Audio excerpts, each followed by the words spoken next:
Hi, I'm Lisa K. Donner, along with Sarah Cowgill, Andrew Moran, Jeff Charles, and Scott Cosenza.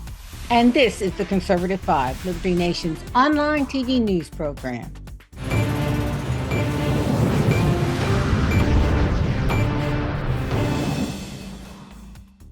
When your city is awash with the unwashed, when it reeks of crime, but all the citizens are either homeless or millionaires, who's going to police the masses? In San Francisco, it's the Terminator. Yes, the city by the bay is noodling on a proposal that would explicitly authorize San Francisco police to kill suspects using robots. What could possibly go wrong? Scott, our legal beagle, tell us more. I thought RoboCop was a better analogy for the movie than the Terminator, but yeah, but it's not higher in the Google search. Yeah, we did our research, Scott. Yeah, you can't outdo Sarah and I with stuff like that. The San Francisco Board of Supervisors has voted 8-3 to allow the team of a dozen robots that the police actually I think they have 17 and 12 are operative to become lethal enforcers. They voted to allow the police to basically rig them with bombs to blow up people who they may wish to blow up.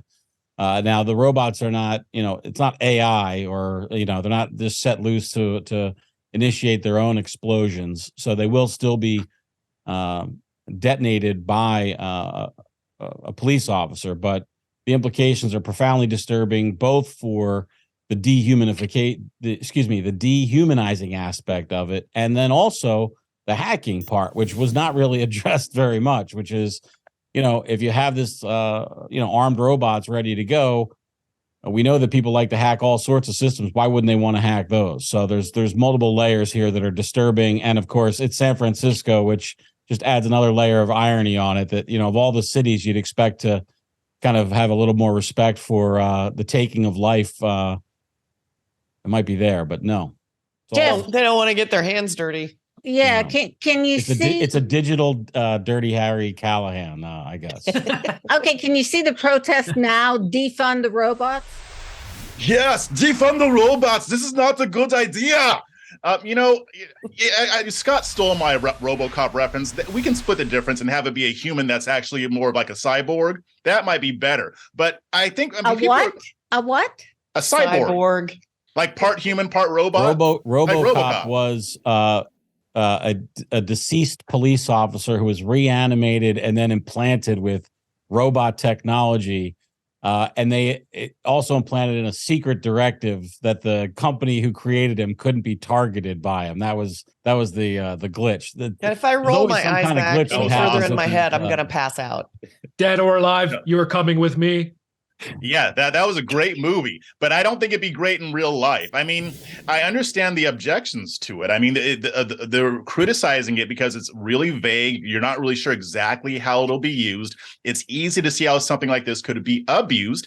And this has happened. This has actually been used before. I remember this was back when Obama was still in office, but in Houston, when they were having that Black Lives Matter protest and this guy was shooting cops, part of the reason they got him was because they sent in I don't know what kind of a robot it was, but they sent in this device and they were able to take him out. But on one end, I can understand, because if I'm in that situation where somebody's threatening my life and they can use a robot to take him out, I might be okay with that. But at the same time, when you look down the road to again see how this could be abused, I'm not too sure about this. Also, so Scott, they're going to knock for a burst in, and is somebody behind there kind of like telling the robot what to do? Yeah, you hope it's the police officer and not the 16-year-old Ukrainian kid in some basement, who's mastered the internet to a level we can't even fathom, who's operating the device. And also, it seems disturbing, as a lethal force expert and trainer, firearms trainer, they're not using guns, which they could do. And I think that the reason why they're not doing it is because of the politics about they don't want the perception that they have made a RoboCop. But at the same time, there's a reason why we don't arm police officers with bombs. Okay, I'm confused. Is a more precise... Wait, stop. I'm confused. So the lethal force is what? The robot chokes them or what? No, they detonate It's like a a bomb bomb. that the robot has. The robot they wire the robot to be a mobile delivery device for a bomb, which they're using to blow up the suspect that they've authorized lethal force against. Well, geez, what That's about disturbing. what about kids in the vicinity or Or dogs? for those of us who remember the 1985 Move fire in Philadelphia that destroyed 2 blocks, hundreds of families' homes. Yeah, bombs are not good to use on civilian targets. I think one of the developments of robot technology is that its main goal, at least in terms of these or autonomous vehicles, is to minimize the amount of human loss. So, with the broader conversation about this whole thing is that this is the continued trend of the militarization of the police force, which is concerning me because sure, it's pretty primitive technology now, but eventually you're going to go into artificial intelligence. You're going to go into advanced robotics. Yeah, sure, these robots at first will be programmed by human beings to serve and protect. But eventually, once these AI become autonomous and self-aware, it's going to be enslave and punish. Because if you look at all the prognostications from AI experts, a lot of them warn the same thing, that robots, eventually they're going to view humans as the enemy. They're going to view humans as, a feeding source. And then they start, consuming all the resources of the planet. And perhaps that's going too far, but that's the danger of artificial intelligence. Now, I'm on the fence because there's still so much debate going on about AI. But I think this is the beginning whereby every aspect of society, from the military to the police to whatever, it's going to be using AI and robots, and that could be dangerous for human beings. They're coming. I don't even know what to say about robots in the heartland. I mean, I can't imagine, red state robots. I'm throwing it to you, but He'll be they're all designed like Donald Trump. In the county sheriff's office with a little joystick, roaming around trying to pick off, the local people that drink a little too much, shooting out tires. I mean, what could possibly go wrong?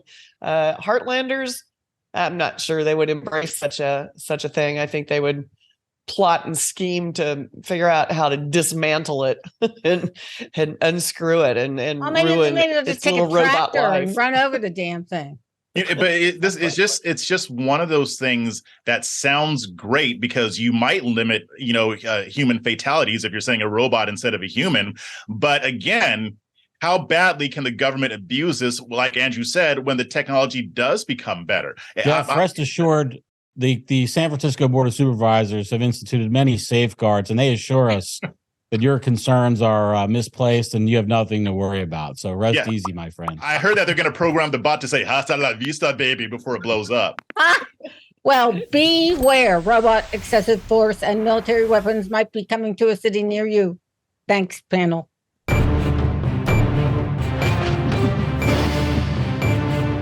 That's it for our Conservative 5 panel today. Check out our other C5 shows and segments on your favorite video platform.